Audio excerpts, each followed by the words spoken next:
The Red Badge of Courage, an episode of the American Civil War by Stephen Crane. Chapter 13. The youth went slowly toward the fire, indicated by his departed friend. As he reeled, he bethought him of the welcome his comrades would give him. He had a conviction that he would soon feel in his sore heart the barbed missiles of ridicule. He had no strength to invent a tale. He would be a soft target.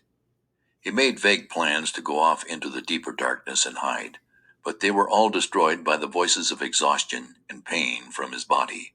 His ailments clamoring forced him to seek the place of food and rest at whatever cost. He swung unsteadily toward the fire. He could see the forms of men throwing black shadows in the red light, and as he went nearer, it became known to him in some way that the ground was strewn with sleeping men.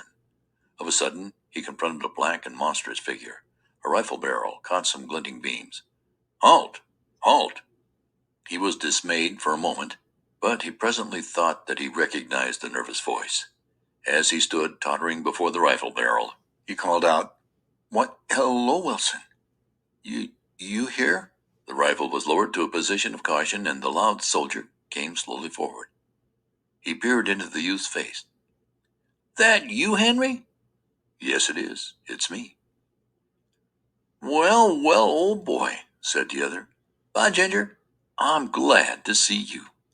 I give you up for a goner. I thought you was dead, sure enough." There was a husky emotion in his voice. The youth found that now he could barely stand upon his feet.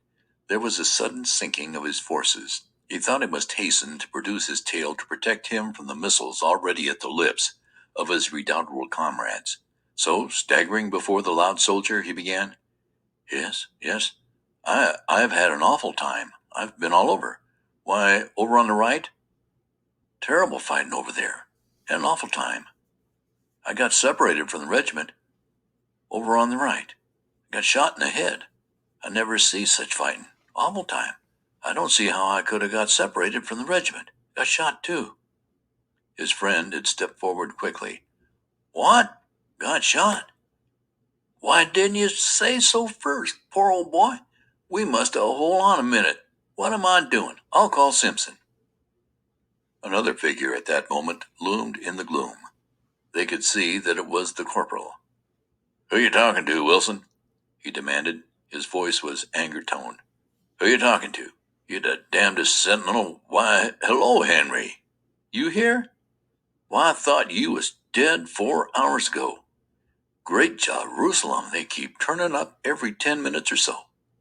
We thought we'd lost 42 men by straight count, but if they keep a-coming in this way, we'll get the company all back by morning yet. Where was you?" "Over on the right. I got separated," began the youth with considerable glibness. But his friend had interrupted hastily. "Yeah, and he got shot in the head, and he's in a fix, and we must see to him right away." He rested his rifle in the hollow of his left arm, and his right around the youth's shoulder. "Gee, it must hurt like thunder," he said. The youth leaned heavily upon his friend. "Yes, it hurts. Hurts a good deal," he replied. There was a faltering in his voice. "Oh," said the corporal. He linked his arm in the youth and drew him forward. "Come on, Henry. I'll take care of you." As they went on together, the loud private called out after them, "Put him to sleep in my blanket, Simpson. And hold on a minute. Here's my canteen. It's full of coffee.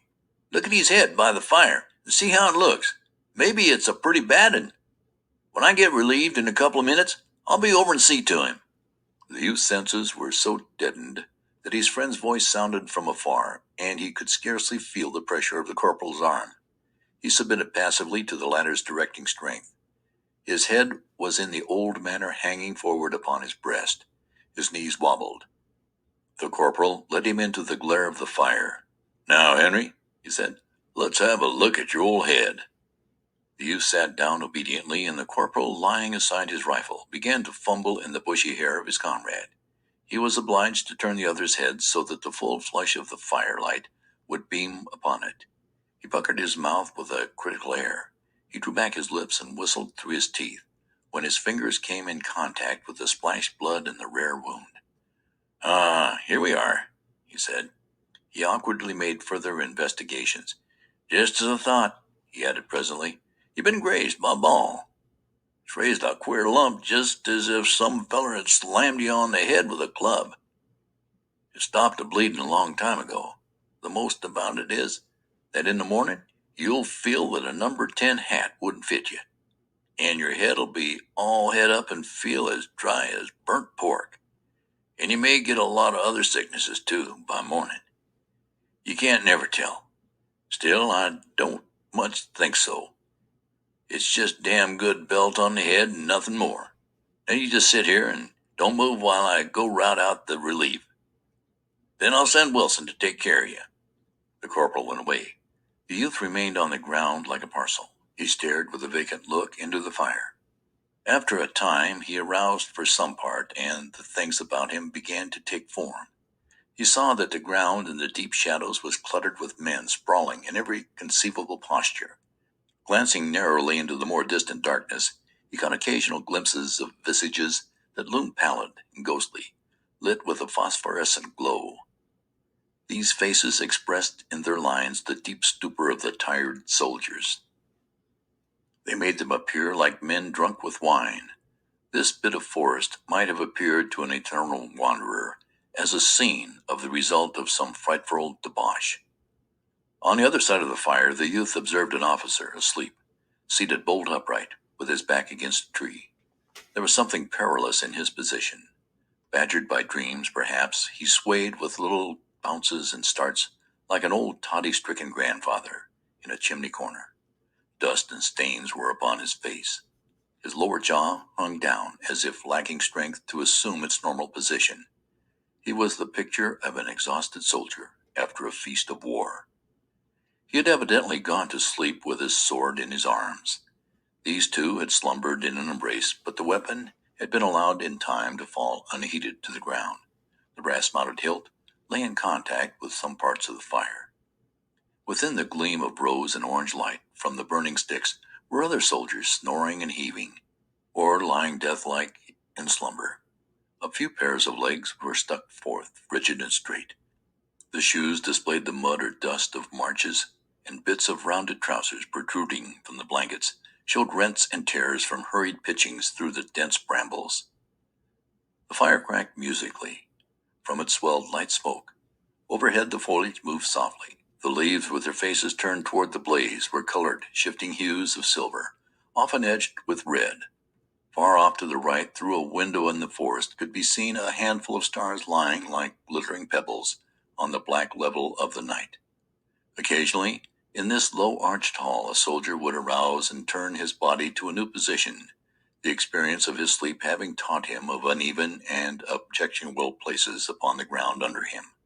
Or perhaps he would lift himself to a sitting posture, blanket the fire for an unintelligent moment, throw a swift glance at his prostrate companion, and then cuddle down again with a grunt of sleepy content. The youth sat in a forlorn heap until his friend, the loud young soldier, came swinging two canteens by their light strings.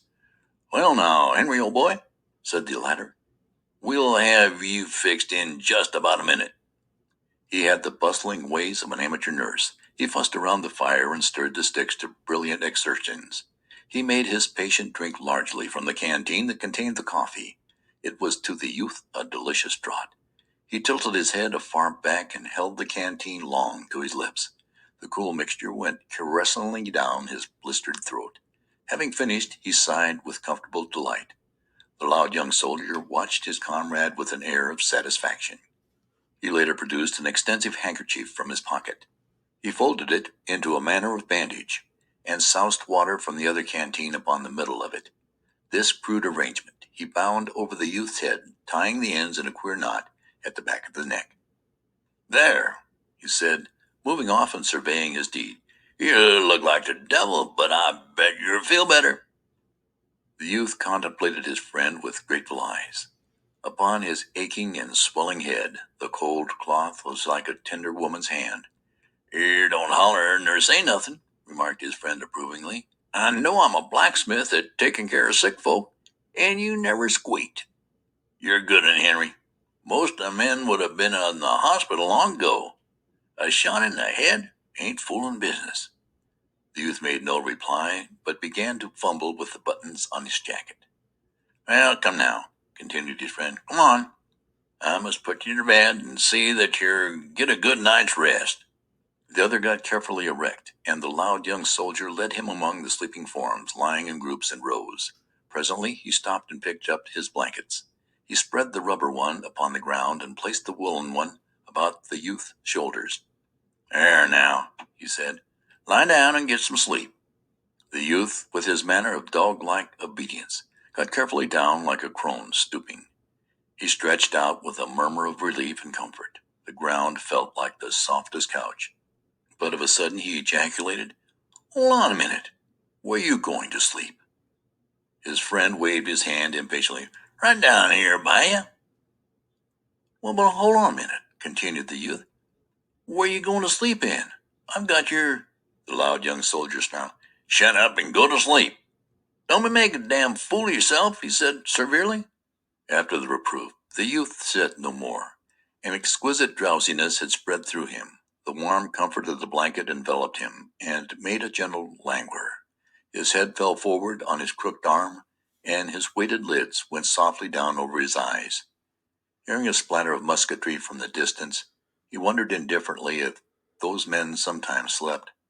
He gave a long sigh, snuggled down into his blanket, and in a moment was like his comrades. End of chapter 13.